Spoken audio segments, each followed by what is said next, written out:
কোনো কিছুই তিনি মানতেন না। কিসের আইন? আরে আইন থাকতে শেখ হাসিনার ঢাকায় বাড়ি আছে, সুধা বাবুর নাম শুনেছেন না? যার বাড়ি থাকে সে আর কোনো প্লট দিতে পারে না, তার সন্তানরা পাবে না, কারণ তার বাড়ি উত্তরাধিকার সূত্র তার সন্তানরা পাবে। আপনারা দেখেছেন? ও শুধু ফ্যাসিস্ট। আরে হিটলার তো ফ্যাসিস্ট ছিল, নাৎসি ছিল মুসলিমরা, কিন্তু ওরা টাকা চুরি করেনি, ওদের মধ্যে দেশপ্রেম ছিল।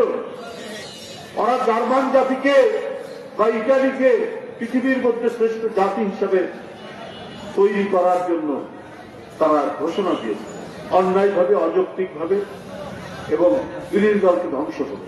ও শুধু হিটলারের কাছ থেকে অত্যাচার নিপীড়ন শিখেছে, ও শুধু হিটলারের কাছ থেকে কি করে বিরোধী দলকে গ্যাস চেম্বারের মধ্যে রাখা যায় সেইটা শিখেছে।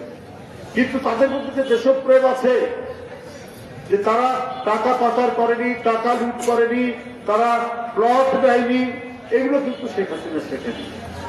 শেখ হাসিনা ছিল একটা লুটেরা, একটা দস্যু দলের সর্দারনি।